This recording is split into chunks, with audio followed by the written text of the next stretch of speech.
শ্যামা পূজা অর্থাৎ কালী পূজার একটি প্রাচীন ভিত্তি রয়েছে।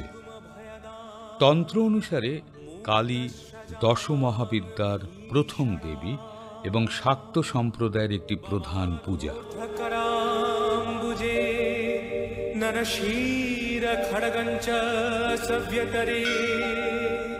অষ্টাদশ শতাব্দীতে নদিয়ার রাজা কৃষ্ণচন্দ্র রায় এই পূজার প্রচারে বিশেষ ভূমিকা রাখেন, যা এই পূজাকে আরও জনপ্রিয় করে তোলে।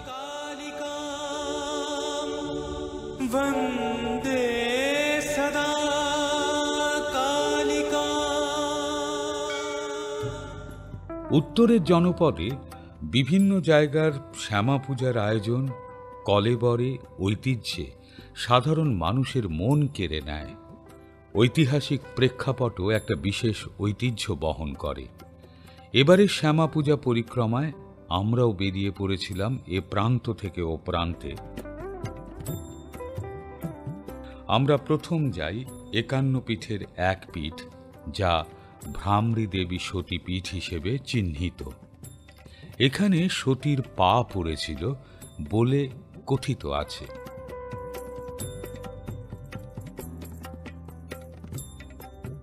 উত্তরের জনপদে একমাত্র সতীপীঠ ভ্রামরী দেবী। উল্লেখ আছে, মা বিভিন্ন রূপ ধরে অসুর নিধন করেছিলেন।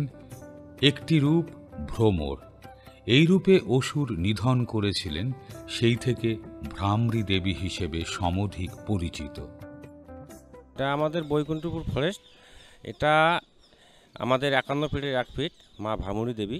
এখানে বাবা আমাদের লাল বাবা এখানে বাপা স্বপ্নে আদেশ পায়। এটা আগে ত্রিশোতা মানে ৩টে নদী ছিল, তিস্তা, কাটালিঝোড়া, ন্যাপাতি। এখন বাবা যখন স্বপ্নে আদেশ পায় তখন এখানে অনেক টিয়া করার পরে মাছ চরণটা সে মানে নদীর মধ্যে পায়। পাওয়ার পর আস্তে আস্তে আস্তে আস্তে বাবা মানে ভিক্ষা ভোজন করতে করতে করতে বাবা আজকে মানে অনেক মানে বড় করছে, কিন্তু বাবা সব খালি শুধু মানুষের মানে অগ্রাধিকার মানে যে ভক্তর ঘর সে মানে দিয়েছে বাবা, এটাই মানে বাবা এইভাবে করছে। কিন্তু বাবার নিজের কোনো ব্যক্তিগত কোনো সঞ্চয় নাই। বাবা শুধু খালি মন্দিরের জন্যেই আমাদের লাল বাবা যা কিছু ভক্ত দিছে, বাবা তুই হেটার দেশ, বাবা ওটার দেশ, এইভাবে করতে করতে তা এখানে আমাদের যখন এখন তিস্তা তো অনেক দূরে চলে গেছে। তা আজকে আমাদের এই ভ্রামরী মার যে মন্দির জাগ্রত, সবাই আসে, মনস্কামনা পূর্ণ হয়। এক করতে করতে হয়তো এইভাবে ভক্ত এর কানে শুনে ওর কানে শুনতে শুনতে মন করার ভক্ত আয়োজন এখন অনেক বেশি। তা বাবা তো আমাদের বর্তমানে অসুস্থ, নাহলে বাবা আরও এই কয়েক বছরে হয়তো আরও অনেক কিছু মানে করার ইচ্ছা ছিল, কিন্তু বাবা তো এখন মানে পড়ে যাওয়ার পরে বাবা এখন তো আর মানুষের কাছে চাওয়ারও পায় না, বা ভক্ত এখন আগের মতো এখানে বাবার অনেক ভক্ত এখন আসে না, যে বাবার ভালোবাসা পাই না। তা মন করো যে আমাদের এখানেই আজ মনে করো যে এখন শনি, রবি, মঙ্গলবার, অমাবস্যা, পূর্ণিমাতে মায়ের ভোগ হয়। যাক, ভক্তের দেওয়া পাওয়া এইটা দিয়েই চলে আর কি। ভক্ত যা কিছু করে সব ভক্তের, ভগবান কোন দিন কার কীভাবে আনিয়ে দিবে, হ্যাঁ, তাই এটা হচ্ছে সব মার ইচ্ছা। উত্তরের পর্যটন মানচিত্রে জায়গা করে নিয়েছে এই ত্রিশ্রোতা ভ্রামরী দেবী।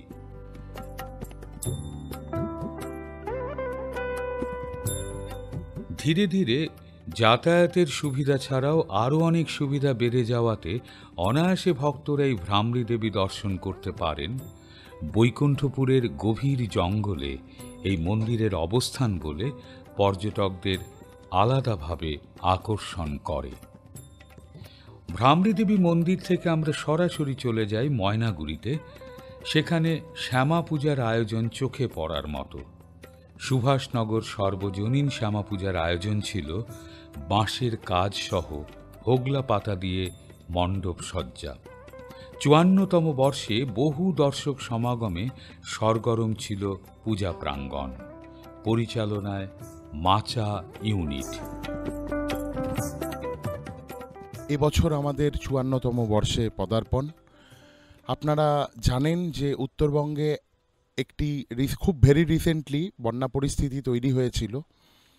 আমাদেরই ময়নাগুড়ি ব্লকেই সেই বন্যাতে ব্যাপকভাবে ক্ষতিগ্রস্ত হয় মানুষরা। তাদের বিষয় মাথা রেখে আমরা আড়ম্বরটাকে একটু কমিয়ে আমরা এবছরের মণ্ডপসজ্জা সম্পূর্ণ প্রাকৃতিক উপাদান দিয়ে করার চেষ্টা করেছি, যাতে আমাদের মণ্ডপ পরিবেশ বান্ধব হয়ে ওঠে এবং আমরা আমাদের আর্তপীড়িতদের পাশে দাঁড়াবার জন্যে অঙ্গীকারবদ্ধ।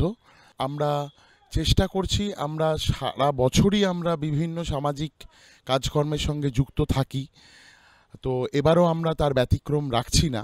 কিন্তু বন্যা পরিস্থিতির কথা চিন্তা করে বাকি যেই মানুষগুলো ত্রিপলের নিচে রয়েছে তাদের প্রতি আমরা সমব্যথী। তার জন্যে আমরা এবছর অনাড়ম্বরভাবে চেষ্টা করেও আপনাদের কাছে আমরা এই মণ্ডপসজ্জা এবং মাতৃমূর্তি উপহার দিতে পেরেছি। তার জন্য আমরা সকলের প্রতি কৃতজ্ঞ এবং সকলকে শুভ দীপাবলির আবারও আন্তরিক প্রীতি ও শুভেচ্ছা জানাই। আমরা কি এআই অর্থাৎ আর্টিফিশিয়াল ইন্টেলিজেন্সের উপর নির্ভরশীল হয়ে যাচ্ছি? একটা বিরাট প্রশ্নচিহ্ন। ছাত্র, যুবা, প্রবীণ সকলেই এআই দ্বারা চালিত হচ্ছি বা হব ভবিষ্যতে, এ ব্যাপারটা অনেকেই মত প্রকাশ করেন। এই থিমকে সঙ্গে নিয়ে জাগরণী সংঘ ময়নাগুড়ি ৪৯তম বর্ষে মণ্ডপ সাজিয়েছে। এটিও একটি ঐতিহ্যবাহী শ্যামা পূজা জাগরণী সংঘ ময়নাগুড়ি।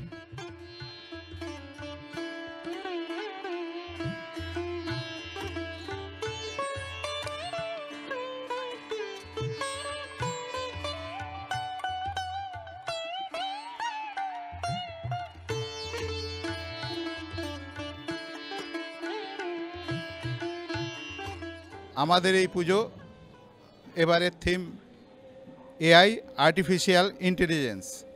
আমরা প্রতি বছরই মানুষকে একটা নিত্য নতুন প্রযুক্তি দিয়ে থিম নিয়ে আসি আমরা, যেটা মানুষ উপভোগ করে।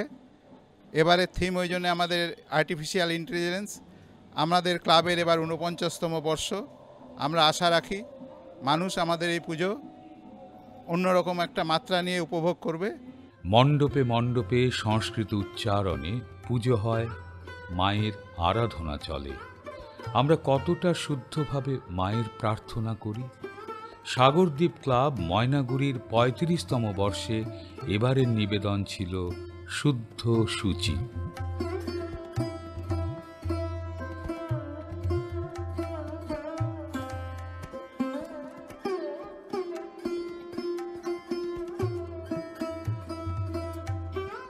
আমাদের ৩৫তম বর্ষের এবার শ্যামা পূজা। ময়নাগুড়ি সাগরদ্বীপ ক্লাবের পক্ষ থেকে ডিডি বাংলার সমস্ত দর্শকদের জানাই শুভ দীপাবলির আন্তরিক প্রীতি ও শুভেচ্ছা। ৩৫তম বর্ষে আমাদের প্রচেষ্টা শুদ্ধ সূচি।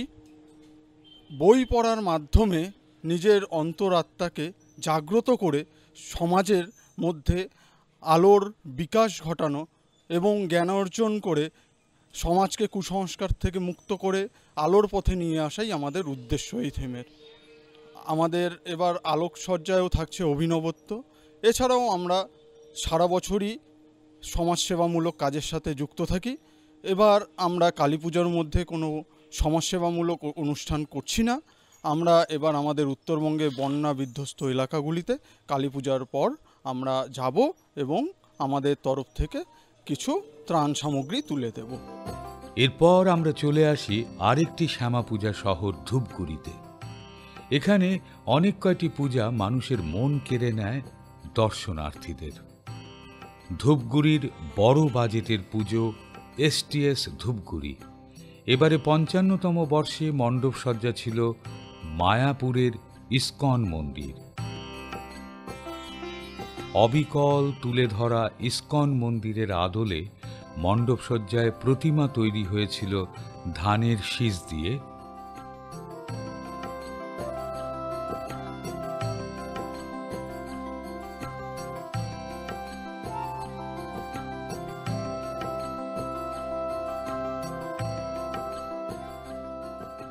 উদ্বোধনী অনুষ্ঠানও ছিল জমকালো। নাচে গানে জাঁকজমকপূর্ণ উদ্বোধনী অনুষ্ঠান হয়। উদ্বোধক হিসেবে ছিলেন অভিনেত্রী ঋতিকা সেন। অতিথি হিসেবে উপস্থিত ছিলেন এমএলএ নির্মল চন্দ্র রায়, জলপাইগুড়ি জেলা পরিষদের সভাধিপতি কৃষ্ণা রায় বর্মন এবং শিলিগুড়ি মিউনিসিপ্যাল কর্পোরেশনের মেয়র গৌতম দেব। প্রয়াত শিল্পী জুবিন গর্গের প্রতি শ্রদ্ধাঞ্জলি নিবেদন করে এসটিএস ধূপগুড়ি। আজকের এই থিম দেখে আমাদের ভীষণ ভীষণ ভালো লাগছে। মনে হচ্ছে যেন আমি কোথায় চলে এসেছি। সো ইগারলি ওয়েট করছি কখন ভেতরে ঢুকবো, আরো সুন্দর ভাবে কাছ থেকে দেখবো। এত সুন্দর থিম, ভীষণ ভালো লেগেছে। আমিও খুব এনজয় করছি, তোমরা এনজয় করো এবং তার সাথে সকলকে জানাই শুভ দীপাবলির অনেক অনেক শুভেচ্ছা। সবাই খুব সেফ দীপাবলি কাটাও এবং সাবধানে থেকো, সাবধানে বাজি ফোড়াও, এনজয় করো বাট সাবধানে। আমরা এসটিএস ক্লাবের এই পুজো আমাদের উত্তরবঙ্গের অন্যতম সেরা শ্যামা পুজোর আয়োজন। এবছরও তার ব্যতিক্রম হয়নি। শ্যামা পুজো এবং তারপর দীপাবলি, ভাইফোঁটা এবং ছট পুজো আসবে। শ্যামা পুজো এটা হচ্ছে অন্ধকার থেকে আলোয় উদ্ভাসিত হওয়ার উৎসব। সমস্ত গ্লানি দূর হয়ে যাক, আলোয় উদ্ভাসিত হোক চারিদিক। कृष्ण हरे कृष्ण कृष्ण कृष्ण देवकी नंदन तुमको वंदन रखते सबकी लाज, सबके स्वामी अंतर्यामी पूर्ण कीजिए काज।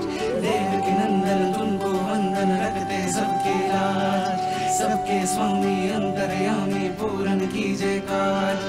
मन मंदिर में सजे बिहारी, मनमोहन तेरी छवि अति प्यारी। मन मंदिर में सजे बिहारी, मनमोहन तेरी छवि अति प्यारी। बंसी बजैया रास रचैया, तारनहार मेरे तुम ही के भैया।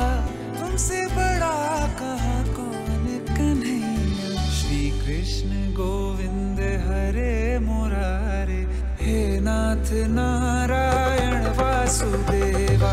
श्री कृष्ण गोविंद हरे मुरारे, हे नाथ नारायण वासुदेवा। देवकी नंदन तुमको वंदन रखते सबकी लाज, सबके स्वामी अंतर्यामी पूर्ण कीजिए काज।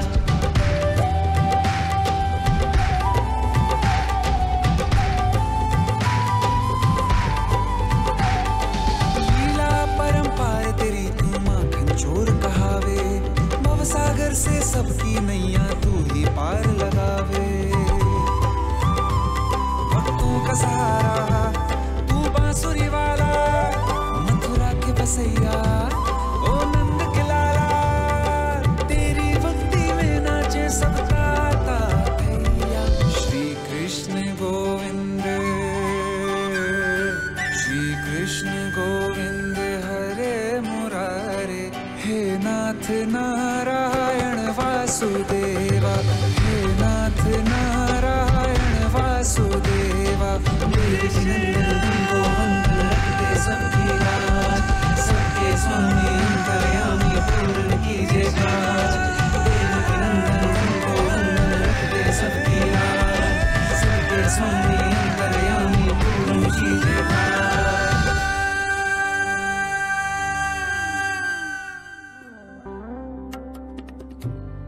তারপর আমরা চলে আসি ঐতিহাসিক স্থান জলপাইগুড়ির ভবানী পাঠকের মন্দির। ইতিহাসের পাতায় উল্লেখ আছে, একটা ঐতিহাসিক প্রেক্ষাপটও আছে। প্রতি বছর এখানে মহাসাড়ম্বরে শ্যামা পূজা অনুষ্ঠিত হয়।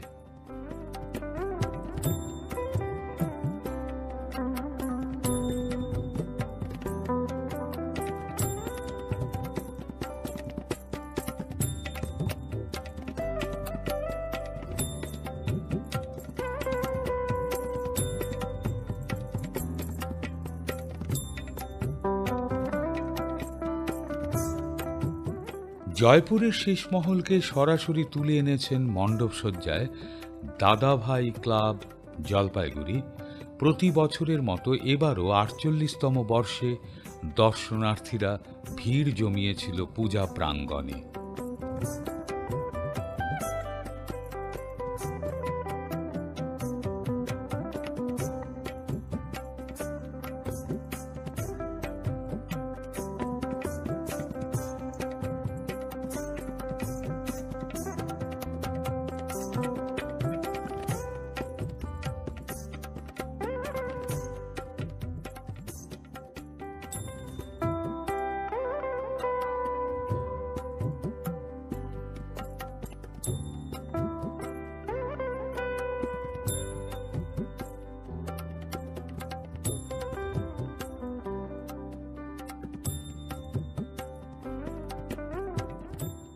বারো জ্যোতির্লিঙ্গের অন্যতম দক্ষিণের রামেশ্বরম, সেই মন্দিরের আদলে মণ্ডপসজ্জা করেছিল জলপাইগুড়ির নবারুণ সংঘ।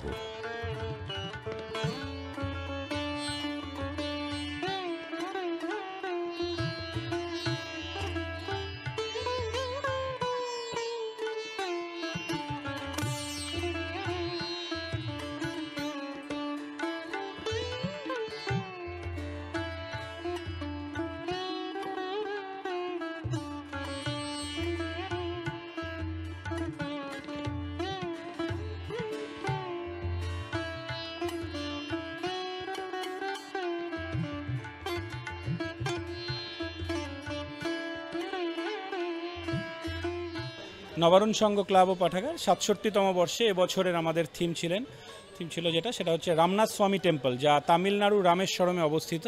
সেই থিমের বেস করেই এই পুজো প্যান্ডেল আমরা তৈরি করেছি। সেখানে যেমন অনেক বড় করিডর রয়েছে, প্রায় ৪ কিলোমিটার, তার মাত্র ১০০ মিটার আমরা এখানে একটা করিডর তৈরি করেছি, তার সঙ্গে একটা গর্ভগৃহ তৈরি করেছি, যেখানে পার্বতী এবং শিবের সেই রামনাথ স্বামী টেম্পলের যে রূপটা, সেই রূপটাই এখানে রাখা হয়েছে। আর মেনলি হচ্ছে রাস্তার উপরে এই করিডরটা তৈরি করা হয়েছে। অনেক অ্যাক্টিভিটিতে আছে, দুর্গাপূজা হয়, যেমন আমাদের একটা খাদ্য মেলা হয়, আমাদের স্পোর্টসের একটা হয়, ক্রিকেট টুর্নামেন্ট হয়, তার সঙ্গে বস্ত্রদান বলুন বা হুইল চেয়ার বিতরণ বলুন, যেটা আমাদের পুজোর সঙ্গেই আমাদের হুইল চেয়ার বিতরণটা পুজোর সঙ্গে। খুঁটি পুজোর সময় আমরা যারা গেস্ট এসছে আমরা প্রত্যেকে রিটার্ন গিফটে গাছ দিয়েছি, ঠিক আছে, ফলের গাছ দিয়েছি যাতে মানুষ বাড়িতে লাগাতে পারে। তো এরকম কিছু অ্যাক্টিভিটি সবসময় চলতে থাকে, হেলথ ক্যাম্প বলুন, ব্লাড ক্যাম্প বলুন, আই ক্যাম্প বলুন, এগুলোও চলতে থাকে। জলপাইগুড়ি ছেড়ে শিলিগুড়ির শ্যামা পূজার এক ঝলক। শিলিগুড়িতেও বহু শ্যামা পূজা অনুষ্ঠিত হয় শিলিগুড়ির ঐতিহ্যমণ্ডিত ক্লাব জিটিএস। এবারে ৬৪তম বর্ষের নিবেদন ছিল কাল চক্র।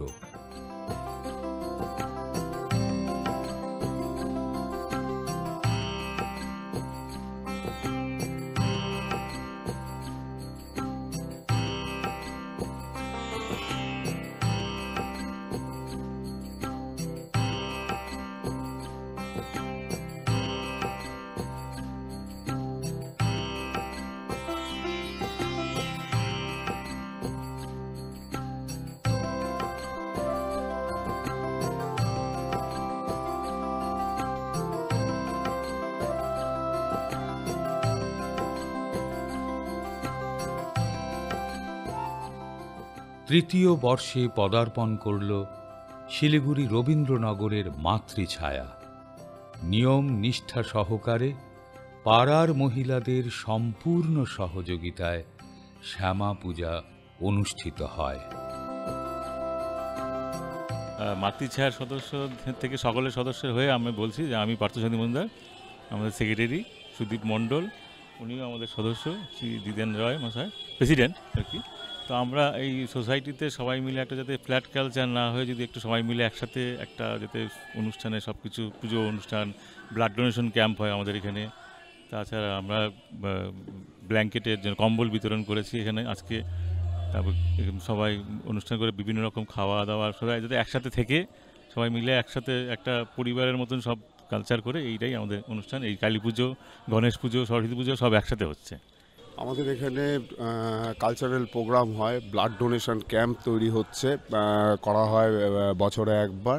আর কালী পুজো করা হচ্ছে, সরস্বতী পুজো করা হচ্ছে। সেখানে আমাদের কিছু দুস্থ স্টুডেন্টদের কিছু জামা কাপড়, বই এগুলো দেওয়া হয়। আর আপনার আমাদের কিছু গরিবদের কিছু কম্বল বিতরণ করা হয়, কিছু খাওয়ার ব্যবস্থা করা হয়। এইভাবেই আমরা মাতৃছায়াকে ধীরে ধীরে এগিয়ে নিয়ে যাচ্ছি। 3 বছর আমাদের এইবার নিয়ে 3 বছর পুজো করা হচ্ছে। আগামীতে আরও বড় কিছু করার ইচ্ছা আছে, দেখা যাক কী হয়। মাতৃছায়া কমিটির এটা তৃতীয় কালী পূজা। তো এই মাতৃছায়া কমিটির যে পুজো হচ্ছে তার মুখ্য উদ্দেশ্য হলো একটা সবাইকে একটা মানে একটা পরিবার মতো নিয়ে আসা। এই ছোট্ট পাড়ার মধ্যে যত পরিবারগুলো আছে সবাই আমরা একটা পরিবার মতন থাকি। আর আজকাল শহরে যে ফ্ল্যাট কালচারটাকে কেউ কার মুখ দেখে না, একজন আরেকজনকে চেনে না, সেইটা আমাদের এই পাড়াতে নেই। এই কমিটি হওয়ার থেকে আমরা সবাই একটা পরিবারের সদস্য মতন হয়ে গেছি। আর মা কালীর আরাধনা পুজো হচ্ছে, আর খুব আনন্দ লাগে আমাদেরকে। এখানে সবাই বিভিন্ন রকম কালচারাল প্রোগ্রাম হয়।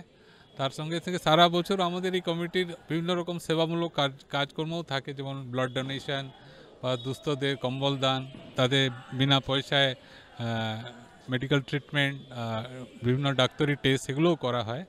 আমি আশা করি সব জায়গায় সবাই এরকম একত্রিত, আমাদের এই যে মেলবন্ধনটা পূজাকে মাধ্যম করে যে মেলবন্ধন হোক, আমাদের কোনো সাম্প্রতিক সম্প্রীতি থাকুক, আমরা যে সবাই এক, এইটাই আসল উদ্দেশ্য। শ্যামা পূজা চলাকালীন আমরা লক্ষ্য করেছি সাধারণ মানুষের আবেগমণ্ডিত মুখ আমরা দর্শন করেছি। তাদের সকলের মেলবন্ধনে শ্যামা পূজা হয়ে উঠেছিল অসাধারণ শিল্পমণ্ডিত এক পূজা চক্র।